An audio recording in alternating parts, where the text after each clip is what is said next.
রাজবাড়ীতে সহকর্মী দেবাশিস বিশ্বাসের কাছে। দেবাশিস বিশ্বাস, রাজবাড়ীর দৌলতদিয়া ফেরিঘাটের পরিস্থিতি কিরকম, ভিড় কেমন দেখছেন ঢাকামুখী মানুষের?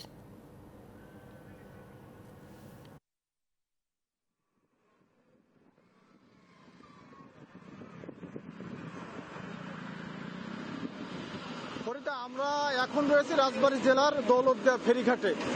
আপনাকে বলে রাখি, আগামীকাল যেহেতু অফিস আদালত খুলবে সীমিত আকারে, সেটিকে কেন্দ্র করে রাজবাড়ীর দৌলতদিয়া ফেরিঘাটে কিন্তু যাত্রীদের ব্যাপক ভিড় রয়েছে। আমরা সকাল থেকে দেখেছি পাশে যে ফেরিটি রয়েছে গোলাম মৌলা, এই গোলাম মৌলা ফেরিতে কিন্তু 3 থেকে 400 যাত্রী কিন্তু উঠেছে। আরেকটি বিষয় বলে রাখি, দৌলতদিয়া পাটুরিয়া নৌ রুটে এই মুহূর্তে কিন্তু ছোট বড় 10টি ফেরি চলাচল করে। তবে করোনা ভাইরাসের যে সংক্রমণের সংখ্যা, সেটি নিয়ে কিন্তু দৌলতদিয়া প্রান্তে কোনো স্বাস্থ্যবিধি মানা হয়নি। আমরা যাত্রীদের মধ্যে যেমন উদাসীনতা দেখেছি, তেমনি প্রশাসনের পক্ষ থেকে যে কঠোর নজরদারি এই সামাজিক দূরত্ব মানার জন্য, সেটিও কিন্তু আমরা দেখিনি। আরেকটি বিষয় বলে রাখি, আমাদের এই দৌলতদিয়াতে কিন্তু লঞ্চ এবং ফেরি চলে। আগামীকাল সীমিত আকারে যেহেতু লঞ্চ চলাচল করবে, সেই লঞ্চগুলোও কিন্তু প্রস্তুত হচ্ছে বলে দৌলতদিয়া প্রান্তে আমরা দেখেছি। তো সব মিলিয়ে মানুষ কিন্তু ঢাকার দিকে বেশ যাচ্ছে। এই ছিল রাজবাড়ী দৌলতদিয়া থেকে সর্বশেষ খবর। দেবাশিস, ধন্যবাদ আপনাকে। সাধারণ ছুটি শেষ হওয়ার ঘোষণায় জীবিকার তাগিদে রাজধানীতে ফিরছে মানুষ। ঘরে ফেরা মানুষের খবর জানাতে রাজধানীর গাবতলী ও আবদুল্লাপুর থেকে যোগ দিচ্ছেন সহকর্মীরা। শুরুতে যাচ্ছে আবদুল্লাপুরের সহকর্মী মনিরুল সোহাগের কাছে। মনিরুল সোহাগ, গণপরিবহন চালু হতে সরকারি ঘোষণা মতে আরও একদিন বাকি। তো লকডাউনের মধ্যেও মানুষের ঢাকায় ফেরা কিংবা ঢাকা থেকে বের হওয়া কিন্তু বন্ধ ছিল না একেবারে। আজকে পরিস্থিতি কেমন দেখছেন? মানুষের ভোগান্তির চিত্রই বা কেমন?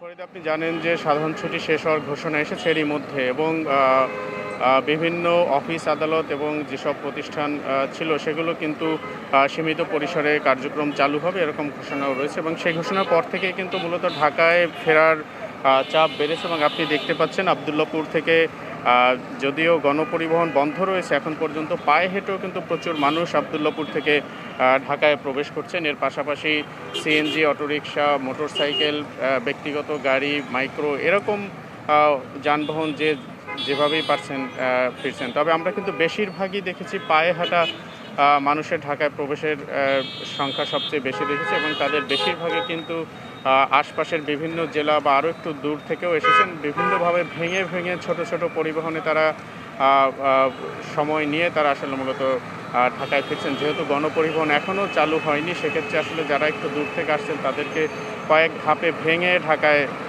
প্রবেশ করতে হচ্ছে, এবং সেই প্রবেশের যাত্রাটিতেও কিন্তু তাদের অনেক ভোগান্তি পোহাতে হচ্ছে। যেহেতু তাদের কর্মের তাগিদে ঢাকায় আসতে হচ্ছে বা নানা প্রয়োজনে ঢাকায় আসতে হচ্ছে, কিন্তু গণপরিবহন থাকলে যে সুবিধাটি তাদের জন্য ছিল যে এক জায়গা থেকে কোনো পরিবহনে উঠে তারা ঢাকায় পৌঁছাতে পারতো, সেই পরিস্থিতি এখনও তৈরি হয়নি বা সেটি এখনও নেই, যার কারণে কিন্তু তাদেরকে বিভিন্ন জায়গা থেকে ভেঙে আসতে হচ্ছে। তারা তাদের এই আসার মুহূর্তে কোথাও সিএনজি, অটোরিকশায় কিছু দূর আসছেন, তারপরে অন্য কোনো পরিবহনে করে আসছেন, কেউ রিকশায় করে অনেক দূর আগাচ্ছেন, এরকম কিন্তু বিভিন্ন জন বিভিন্নভাবে আসছেন। তবে এই আসার মধ্যে আমরা যেটি দেখতে পাচ্ছি যে স্বাস্থ্যবিধির যে বিষয়টি, শারীরিক দূরত্ব রক্ষা করা এবং অন্যান্য স্বাস্থ্য সুরক্ষার বিষয়টি, সেটি কিন্তু আসলে এত সতর্কভাবে সবাই আছেন সেটি চোখে পড়ছে না। সেটি আসলে অনেকটাই কিন্তু মানুষ ঝুঁকি নিয়েই চলছে, স্বাস্থ্যবিধি অনেকটা না মেনে। তো ফরিদা,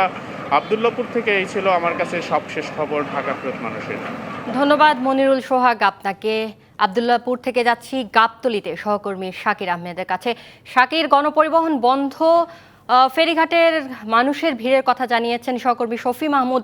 গাবতলীতে পরিস্থিতি কেমন দেখছেন?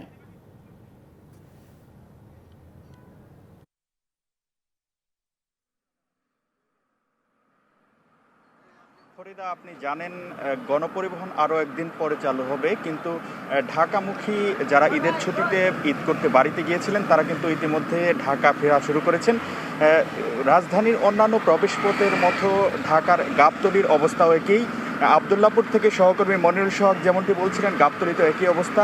গণপরিবহন চালু না থাকার কারণে ঢাকার দিকে আসা যাত্রীরা বা ঢাকামুখী মানুষের যে ইয়েটি রয়েছে সেটি তারা কিন্তু বিভিন্ন ধরনের যানবাহন যেটি রয়েছে, আপনাকে যদি বলি ট্রাক, সিএনজি, অটোরিকশা, এই ধরনের যানবাহনেরও তারা ঢাকায় প্রবেশ করছেন।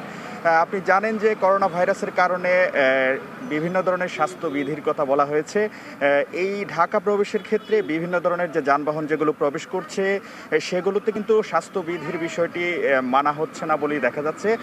পাশাপাশি আইনশৃঙ্খলা বাহিনীর সদস্যরা তৎপর রয়েছেন, তারপরেও কিন্তু মানুষের মধ্যে স্বাভাবিক যে বিষয়টি, সচেতনতার বিষয়টি তেমনভাবে লক্ষ্য করা যাচ্ছে না।